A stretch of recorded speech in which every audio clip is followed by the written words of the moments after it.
After 2 decades of occupation and little hope of change, the Palestinians started an intifada, or uprising, against Israel. For Palestinians, the intifada was a struggle to regain their land and rights.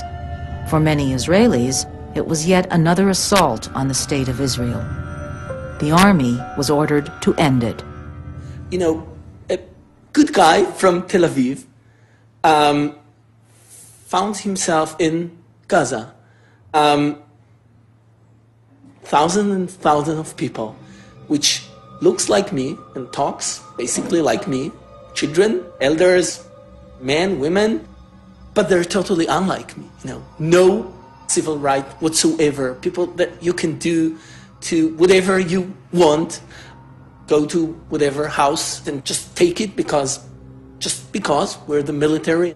You can stop whoever you want. For me, I was shocked. I knew that something is wrong here.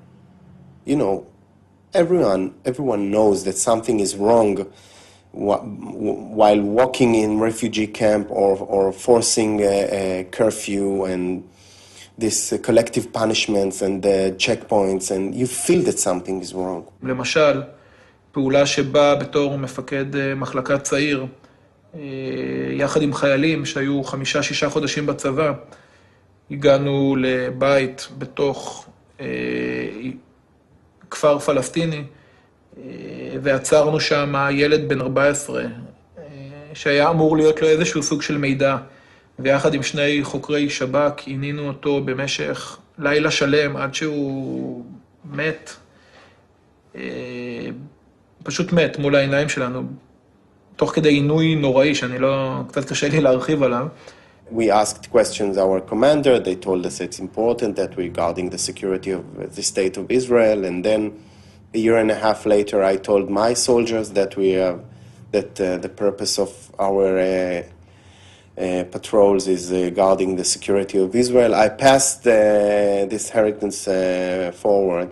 It was a very painful process, and it is very painful right now because you actually understand that somebody was lying to you.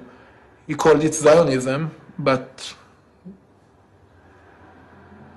let you do something completely different.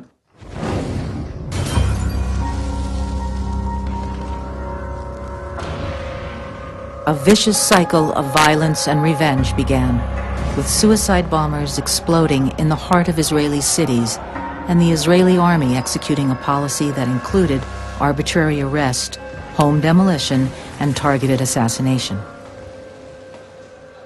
In Poland, there was a city named Warsaw. In Warsaw, the Nazis created a ghetto inside Warsaw, where they put all the Jews inside this ghetto. Which sometimes when I flew, and I'm not flying anymore, but I flew around places in the West Bank, especially in the Gaza Strip, it reminded me the situation of the Jews sometimes some years ago. Those guys in the ghetto of Warsaw were in very, very bad situation, and they lost everything. They died there like in thousands. They died on the streets, and they only wanted to kill the Germans and to fight for the honor, some of them. The German army, the German troops saw those warriors inside the ghetto, the Jews that fought against them, and they called them terrorists. They called them terrorists. For them, for the Germans, they were not human beings. They were terrorist animals with no heart, with nothing, because they were willing to blow themselves inside German troops. The analogy is really clear here. You become abnormal to think that to demolish a house is something that, you know, activity. You have to, they told us, we'll do it. We'll go tomorrow to pick our children from the kindergarten. You know, we'll take them back home. We'll make them lunch. Like we are getting back to our normal life, while a day before we were demolishing a house of a family of 20 people, you know, that are living in this house for many, many years. And suddenly I understood deeply the idea of what is to demolish a house for a family. And I understood that it's a crazy thing to do.